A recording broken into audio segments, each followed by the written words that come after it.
Welcome back to your IFP Carpool 101 with your lovely host, Angie.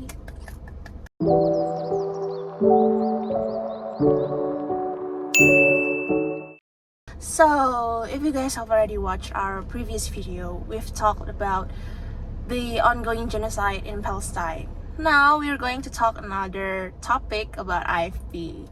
Okay, but today, we're going to discuss Indonesia's foreign policy in Jokowi's era. But, we're not going to discuss it by myself. But, we have extraordinary guests who are students that are interested in Indonesia's foreign policy from BINUS University. So, let's welcome our guests. Come on guys!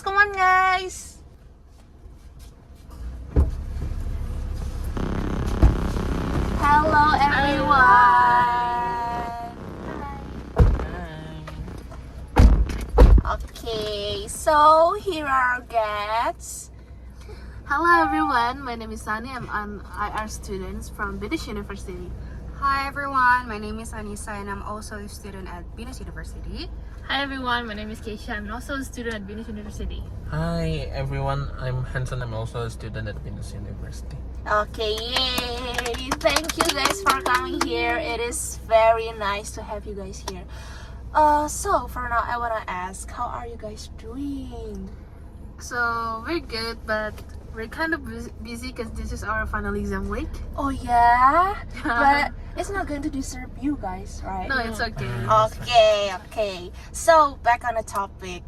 We all know that the presidential election for 2024 until 2029 is coming soon, right? Mm-hmm. It has been a 10-year journey of leading a country for President Joko Widodo. Yeah, indeed. Time flies so fast, yeah. And Indonesia is now divided into 3 camps of presidential camp. So, yeah. You support like that 3 candidates, right? Yeah. It's chaos very, right it's now. very chaos, indeed. Yeah, it's so fast. But do you guys have any foreign policy that you guys interested in when Jokowi has become president for 10 years? That's an interesting question. Actually, I want to know from your guys' perspective first, but I want to start from Sannie. So actually, I find that Jokowi's era is quite interesting, especially in the context of foreign policy, because if you analyze it really closely, in Jokowi's leadership, our foreign policy is much more domestic orientated.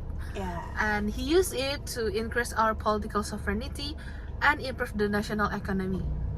So for me, as an Indonesian myself, I find global maritime fulcrum as a really interesting foreign policy. Okay. Yeah, that's a great idea for this topic. I also really want to know the background of why Indonesia aspires to become global maritime fulcrum in the first place.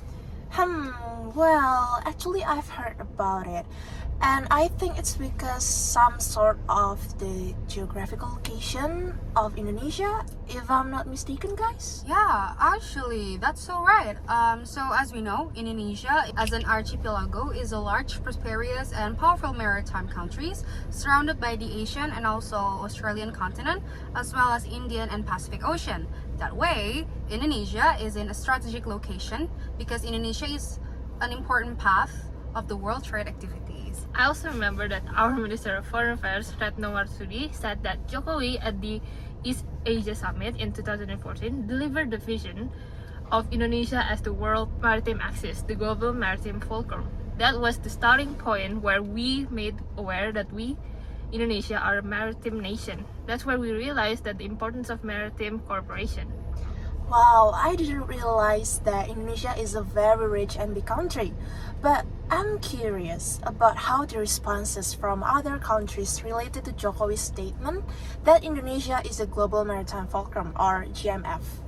Actually, fun fact, one of the world's largest and most influential countries, the United States, recently responded positively to this statement, which on 24th of October 2015, Indonesia and the United States signed a memorandum of understanding on maritime cooperation to work on a wide range of maritime cooperation that will advance both countries' shared maritime security interests, protect our global oceans, and promote sustainable development in the maritime sector.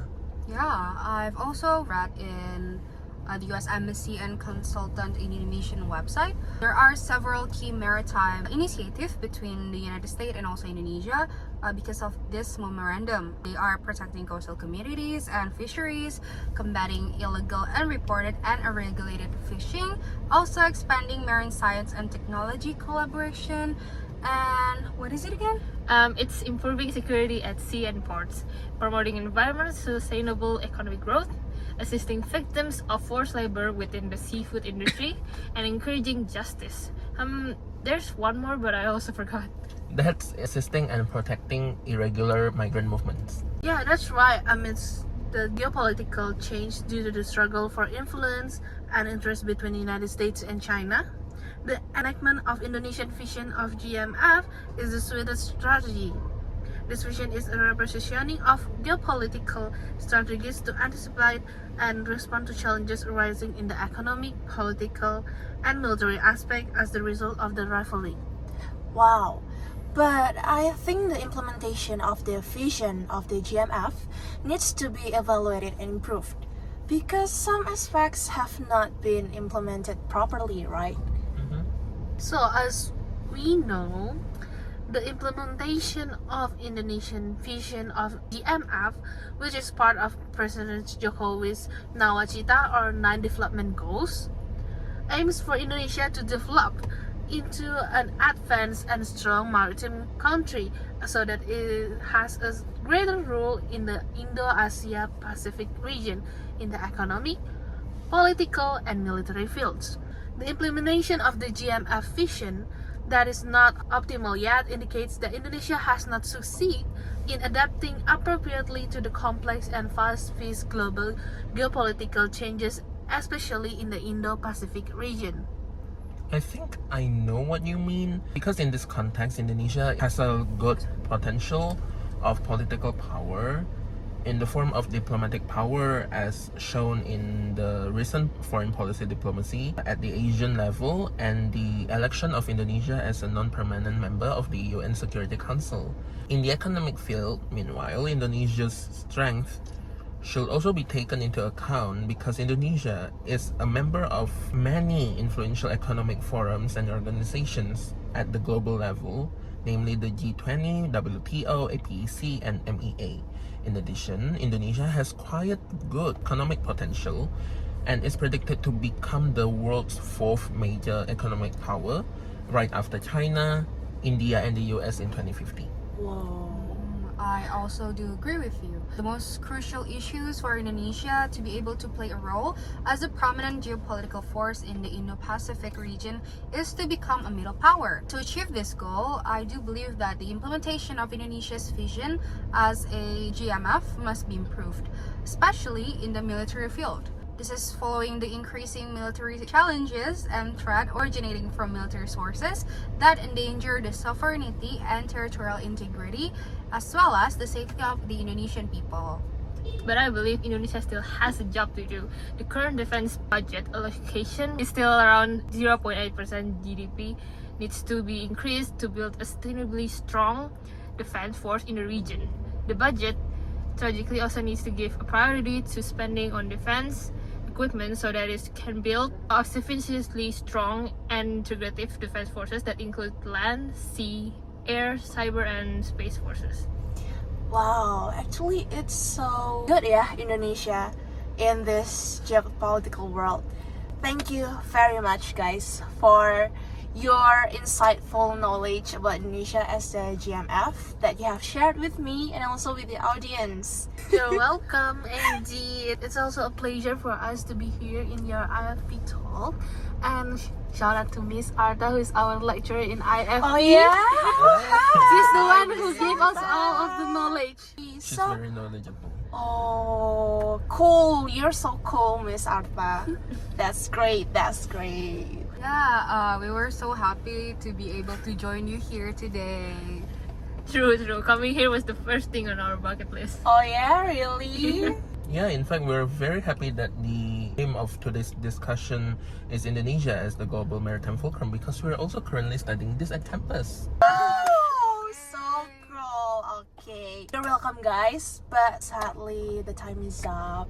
But I do hope that we can meet next time and discuss other Indonesia's foreign policy, especially in the previous and future presidential era. That's all, my friends. Cheers to IFP Talk 101. Bye.